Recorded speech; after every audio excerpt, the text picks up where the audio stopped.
The drink for that.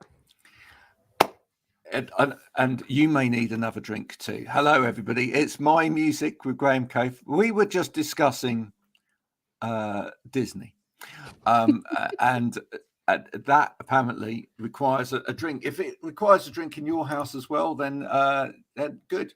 I hope you've got the right. You're listening to this at the right time of day for that to happen. If you're not, and you're listening live at the same time that we're putting this out, which is 2 o'clock here. What time is it with you, Aura?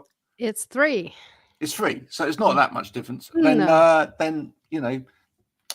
I'll just have a drink anyway. Okay, here we go. We're going to watch this video, and then when I come back, I'm going to be speaking to the wonderful Aura Davis.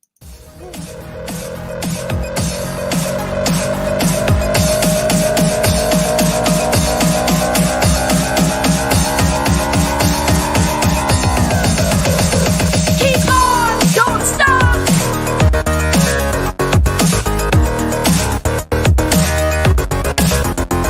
Keep on, don't stop.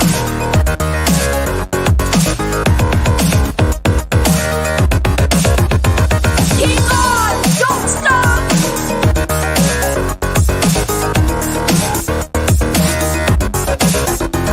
Keep on, don't stop.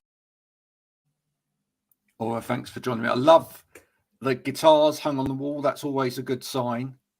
Where are you actually coming from? Well, I live in Switzerland, but I'm half Italian, so Wow. half. So And this is my. So you're half in Italy right now and half.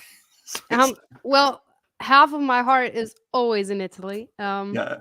It's where my dad comes from, and loads of my family lives there. But I'm here in Switzerland, and it's kind of rainy. It's been raining for days. Yeah, it's look, I can sympathise with that. I think everybody that's living in England right now can sympathise with the fact that it feels like we've had the odd day where it feels like spring. Yeah, but it's not. It's summer. What is going on? What is going on? Well, in April we usually have, like, you can't really tell what's the weather gonna do. It's totally unpredictable.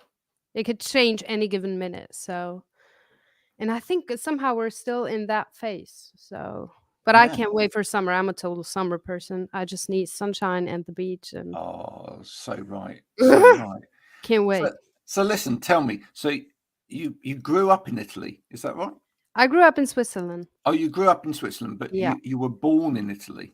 No, I even was born in you were Zurich, born in in Switzerland. Switzerland. Okay, Yeah. so when did the move from Italy to Switzerland happen? When did your parents move? Or Well, my dad moved to Switzerland when he was 7 years old. So I Right. never really lived in Italy. I spent a few months over there a few years ago, but I always had my home base here in, well, it's a village near Zurich. It's not in Zurich. Right. We think about, when we hear the word Zurich, we think about an insurance company. Well, you're not wrong. Or bank, a bank, maybe. Or bank. Do a lot of people there work for said company? Yeah. You know, Yeah, totally. So what is the general music scene like there? Give us a feel for that. Well, you as British people probably love to hear that. The Swiss people are very much into Ed Sheeran. I think the radio music vibe that's going on here is a lot of it's a lot of pop music, mainly happy pop music stuff, like this bubblegum pop thing, Right. which is not exactly what I'm into. No, it's not. No, it's not. How did you get into the style of music that you're making? Well, I have always been writing. I think the moment I was able to properly hold a pen, I started to write. That was always that one thing that I was interested in.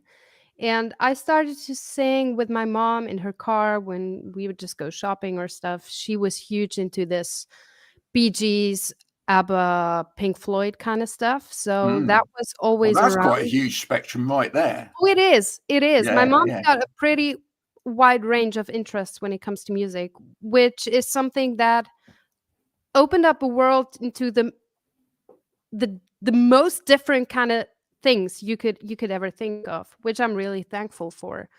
And my dad, of course, he loves music too. He's not really like, no one is a musician in my family. No one does music. No one plays an instrument. So that was always just me. So I think my interest in music started pretty early. I always knew I wanted to be a musician. It just wasn't something I could pursue when I was younger, because it's not something you do when you live in Switzerland.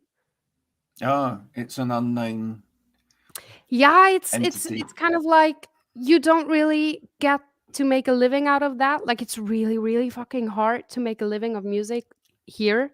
Yeah. And so my parents always wanted me to do something that's going to lead to a proper income, like get a proper job, get good grades, and So how did you disguise that in your life then? Did you so you started playing instruments at a young age, but did you have to kind of keep telling the parents and teachers and everybody else, oh yeah, I'm going to work in a bank, or I'm going to do this? well, to be honest, when I was younger, I did a lot of theater. I did a lot of like just open mic stuff when I was little, like little, maybe 8, 9, 10 ish. Yeah. Then there was a time I moved out of my parents' place when I was 15, pretty early, because we had a lot of difficulties going on, and I kind of lost the music road for a while there. I went from couch to couch. I slept on stranger people's couches, and it was a rough time. And I even fell pretty hard into depression. Did a lot of questionable things, which led to good stories in the end. So it's totally all right. But it took me some years to get back to music and the dream and what I actually wanted to do, because I followed a path that others wanted me to go instead of just doing what I wanted to do. Um, I went to uni. I got a proper good job. I did all the things they wanted me to do. Um, and once I had achieved that, they kind of started to accept that I started to work on something else, like outside of this normal job thing. And so I think the moment when I really said, listen, I'm just I've done all the things you guys told me to do, and now I'm just gonna, like, for once in my life, I'm going to do something that's just for me, and I don't even care if you understand that, was when I was 22.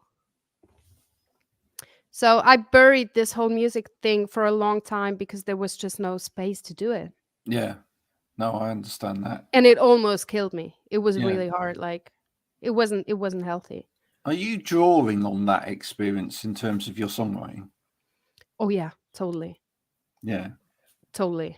I think it's like there's always two sides to this story at the end. I mean, working a normal job and trying to navigate this weird business side of things, that it kind of helped me in being incredibly organized. I am probably one of the most organized musicians you'll ever meet. Like, I really want things to be organized and clean, and I want things to happen on time, and I really take stuff seriously. So I will always show up on time. Like, even prior to that, I do my homework, as we discussed before. That's something that's really important. And I think that's mainly because of the road I have been doing before music. How does that help you? Because there will be other young musicians watch this back and they go, yeah, as a natural musician, I'm pretty disorganized. As a creative, I'm pretty disorganized. And you mentioned Ed Sheeran earlier. I mean, even in the Ed Sheeran documentary, which is on at the moment, his wife says he had absolutely no idea how to do anything around the house. Yeah. Which is, is understandable when you've never, in his instance, never had the opportunity to do it in a way, because he kind of grew up in this weird, life immersed in music. but also it is very typical. But how are you finding that really does help you within navigating all of this? Like right now, I'm completely 100% independent, which means I balance everything myself. Wow. I do the music myself. I write myself. I book my shows myself. I book the whole traveling aspects myself. I do the whole marketing myself. Every promo aspect is done and managed by myself. I balance about 18 different jobs all at once. Every day. Every day. It's like 24 hours. Like it never sleeps. And there's so much to do if you want to do it right. Because I mean, big musicians usually have like a team of 20 people Yeah. doing all of that. And I just do everything myself. And it really takes good organization skills to never lose track of something. Yeah. So I think that really helps. Well, I've got a question for you then. Yeah. When you make it, which you will, of course, and you're a big star and you're opening for Ed Sheeran next year. Okay. And you've had to let go of it, some of it, because you just don't have the time, right? Yeah. How are you going to let go? How That's a good question. And I ask that myself. At some point I'm a real diehard control freak. It's hard to give things out of my hands because I just want things to be perfect. But I also had to learn that sometimes you just gotta let go of things in order to focus on other things more. And at this prioritizing? point, I mean, at this point, I would be incredibly happy to give some stuff out of my hands just so I'm able to focus on music more. I would love that, but like I don't shy away from work either. So it's, I mean, if I get to a point where I get to have a team to properly support me, and I'm a team player. I just want to be involved in stuff because I care about everything. I care. But caring doesn't necessarily mean I need to control everything. No, it doesn't. And I find that it's one of the things that I do with clients. I think I naturally gravitate towards clients who, in a way, do know what they want and actually have an idea about, quite a good idea about exactly how they would do it, but they don't necessarily have the time to do it. But I think it's part of that is about the creative process as well. I think if, as someone that creates, I think if you can then find some people who add to your creativity, Yeah. if you like, and are part of the process with you, and if you like, give you something extra, Yeah. because you can bounce things off of them and you feel they're a safe pair of hands and they're going to take what you're wanting and run with it in a really creative way, then that's how you move forward, isn't it? And I also think that like outside input is something that can lead to incredibly great stuff. Because sometimes you're just in that bubble and you don't even like, it's really hard to sometimes like walk away from it and just look at stuff from an outside perspective. And that's what I've learned now. I've been recording my debut record in London for the past year, and I got to work with incredibly talented people. And that was the first time where I had a team effort situation going on when it came to music. Because up until now, everything I've done was just completely independent, just me and my engineer who helps me a lot. But it was never a team around me, and input comes from there and from there, and or I think we should twist it, we should do it like this. That was completely new. And I just learned through the course of this year that outside input is incredibly valuable if you open enough to listen to it and accept it. There's a lot in there about trust as well, isn't there? And actually that comes across in your songs. Yeah. Hearts Don't Bend, Yeah. Pulling a Rug, Yeah. and all of that. So if you don't know what I'm talking about, check out Aura's music. You should have done your homework at home, folks, before you listen today, right? Do it. He's Do right. it. Listen now. But Graham knows best. if that's the case, so do you struggle with control in terms of your personal life as well, or is it or in relationships full stop? Is it where does that come out? I think it was an issue many years. I was that really heavy control freak for many years.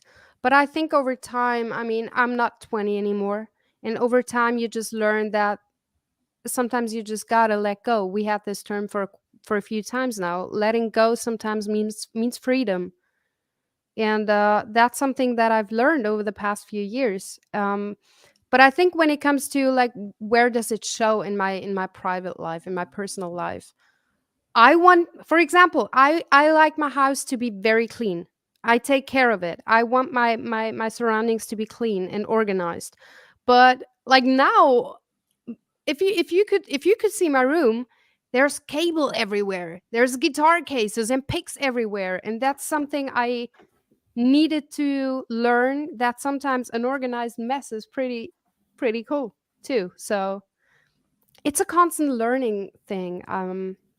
I just and if you ask anyone who's ever worked with me, they would all tell you she just never misses a deadline. There's no way this girl will ever miss a deadline. Like she's going to show up one day prior to the deadline just to make sure she's on the deadline and she meets the deadline. And that's something I'm actually very proud of. Yeah. Okay. So in your music itself, strip the lyrics out for a minute. Is that all when you write? Do you write with a sense of order then? And where do you let the chaos in the music? Good question. I mean, I usually write with just like all my songs start out on just an acoustic guitar. That's how I write. I just sit on the floor with my instrument and pen and paper, and that's how I write. And that's the one thing that's probably not organized at all when it comes to music, because my songs, I mean, it could start anywhere. Sometimes it's lyrics, but sometimes it's just me fiddling around on guitar just for fun, and all of a sudden I realize, damn it, that sounds pretty nice, and then I just continue working on the music, or I just look up my notebook and see if I've got some lyrics that could fit the melody I have. It could come, a song starts anywhere. It doesn't really matter. Sometimes it's lyrics, sometimes it's music, sometimes it's both at once. And it happens everywhere. It could happen in the car. I sometimes even write on napkins when I'm sitting in a restaurant, and all of a sudden I've got this idea. I pull out my phone, sing the melody, and write the stuff that I have on a napkin. And that's totally unorganized. And I'm not even trying to organize this mess, because that's like, I think that would kill it. Yeah, no, absolutely. Is there an artist that you've looked at over the years, someone that you've listened to, where they've managed to create an amazing mess, but it's works musically, sonically, and you've gone, oh my goodness, I just wish I can do that?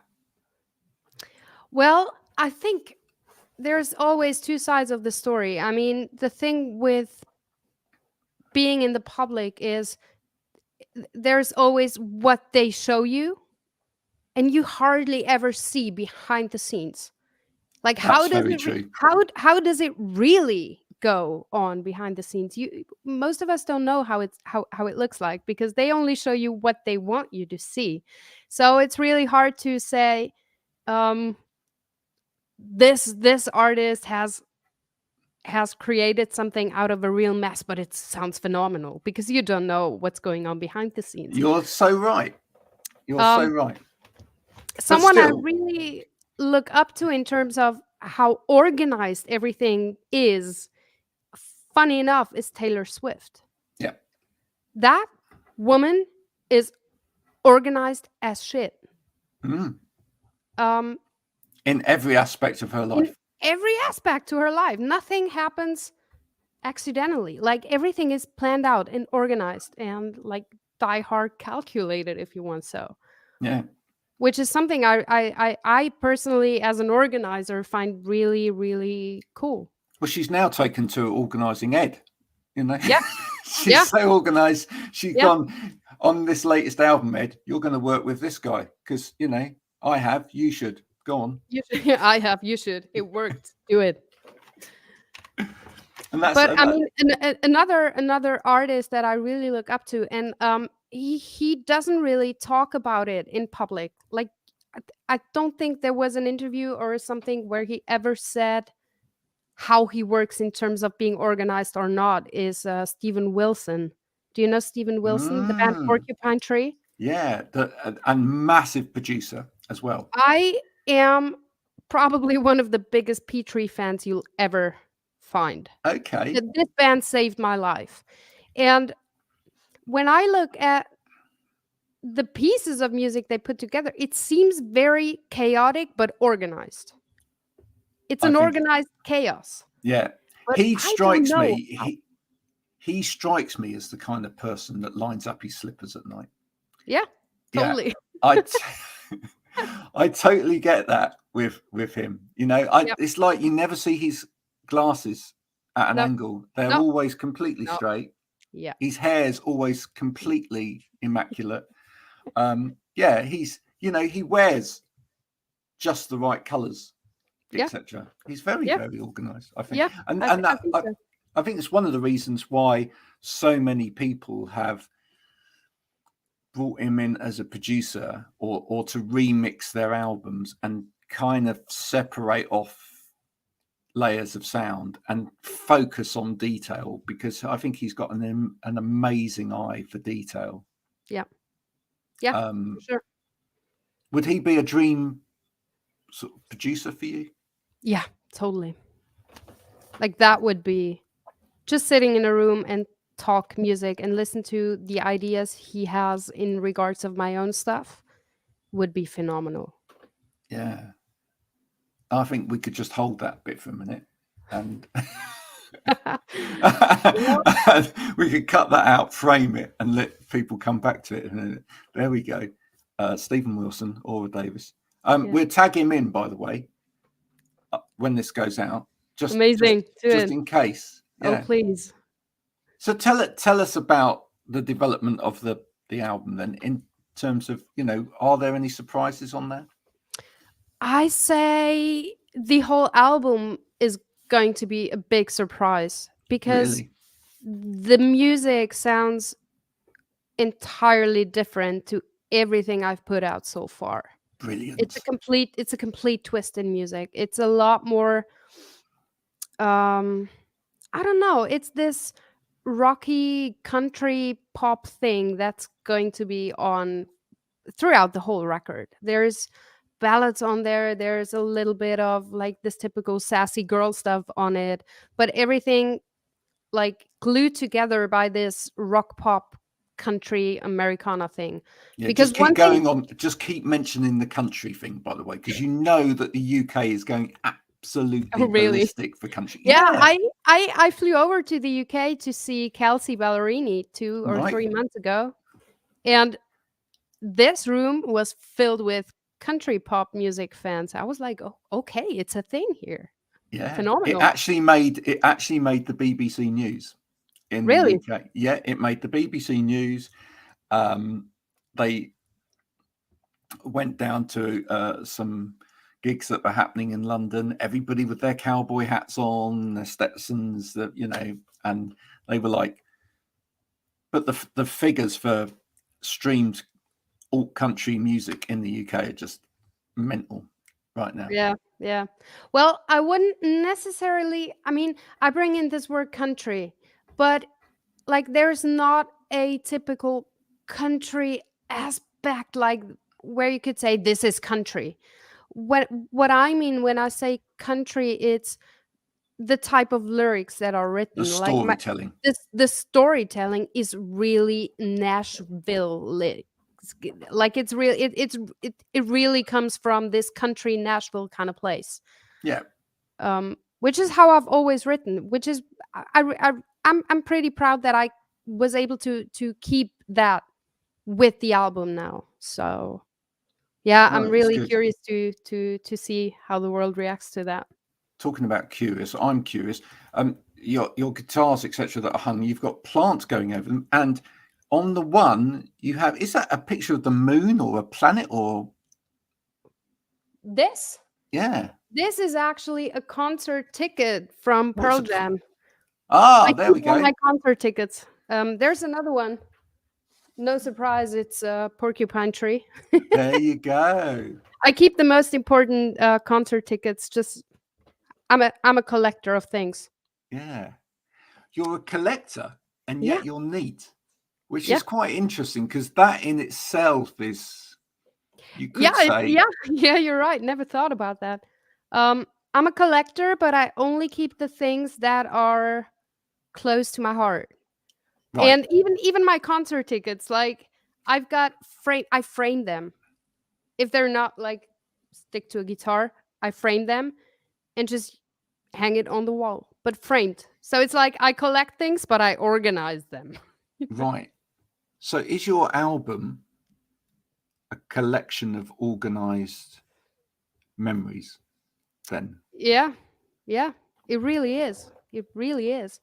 And we came up with a pretty cool album name, which kind of adds up to that. I'm not ready to say the name yet, Oh, come but on. I'll tell you what, you can whisper it to me afterwards.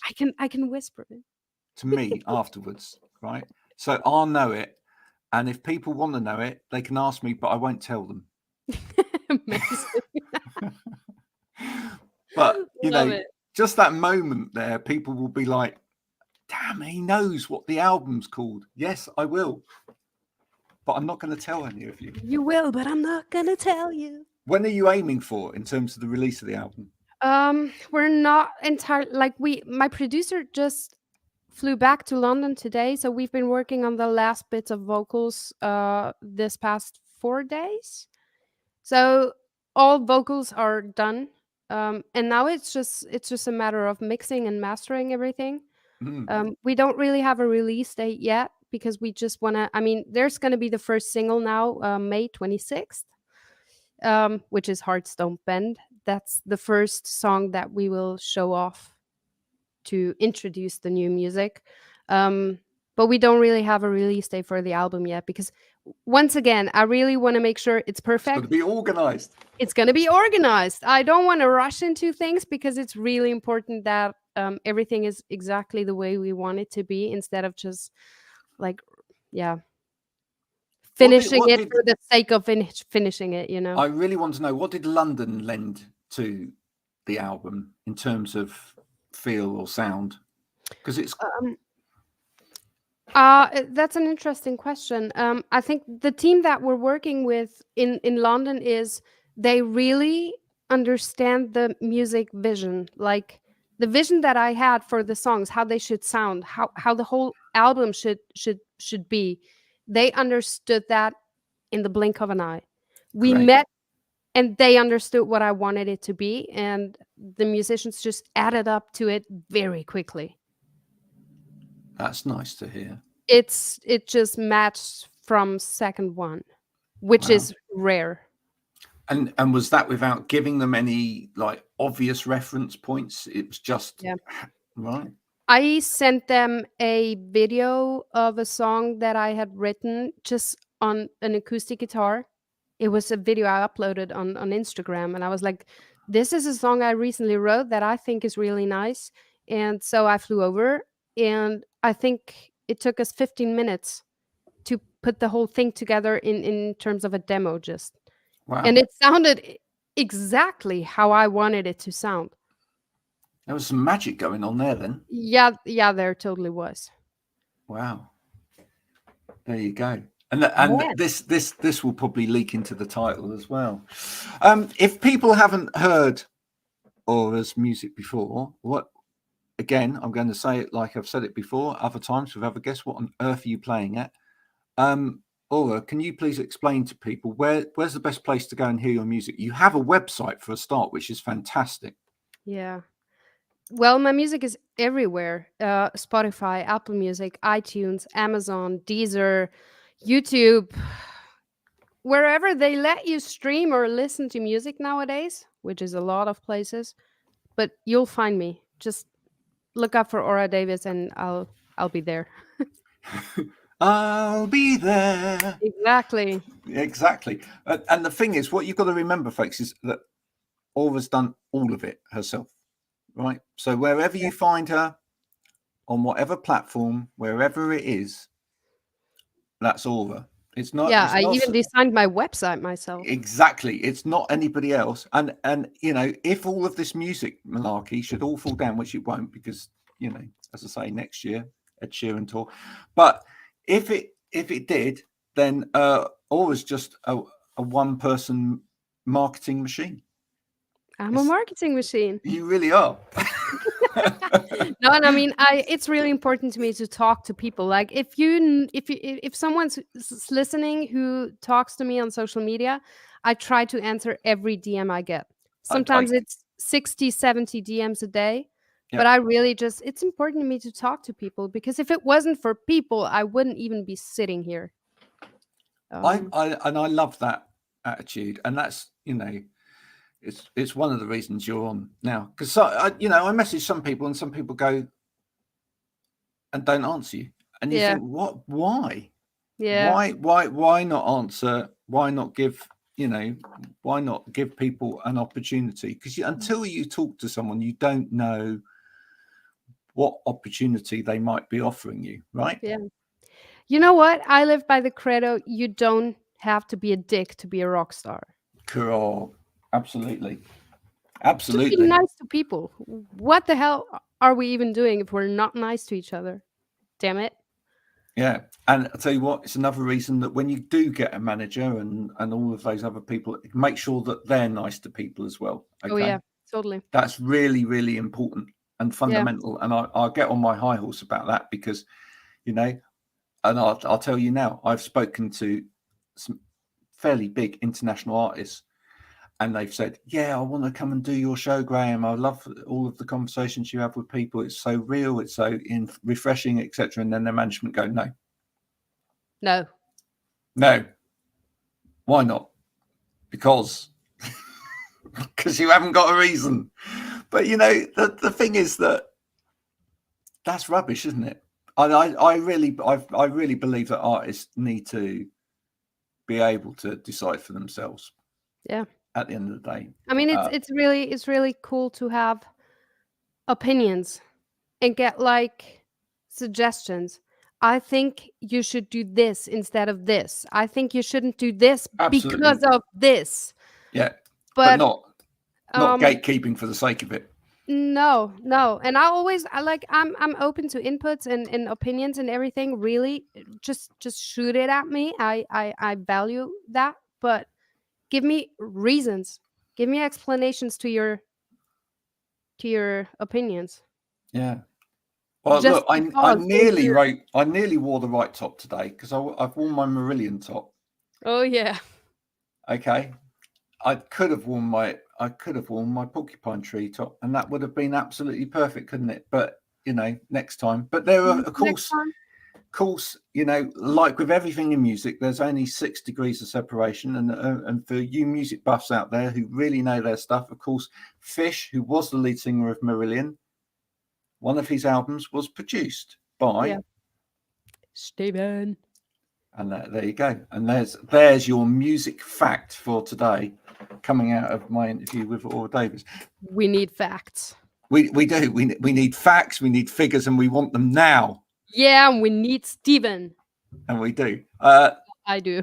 Thanks for coming and talking today. Thanks for coming into my little closet here and having a chat about music. We will be tagging in Stephen on this. If probably Stephen doesn't give a shit. If Stephen, you know, you're in London, you want to pop in, just give the, you know, maybe the remastering of this this classic album that will be, you know, a little Stephen flourish at the end. Who knows? Might happen. That would be great. If not, or would just like to have a cup of coffee with you and chew the fat. Totally. That would be good as well. If you haven't checked out all this music, go and do it now. Buy it when it comes out as well. Support real music. Don't just stream it and look at it through the ether. Actually pay some money for it. That way people like Aura can continue to do what she needs to do, and she can afford to water the plants that are going around the guitars. Amazing. I always forget about that because most of my plants just die. Yeah. You see, they need watering. So that's a really important point. All right, until next time, thank you so much for coming It was on. a pleasure. Thank you for Cheers. having me. Bye. Bye for now.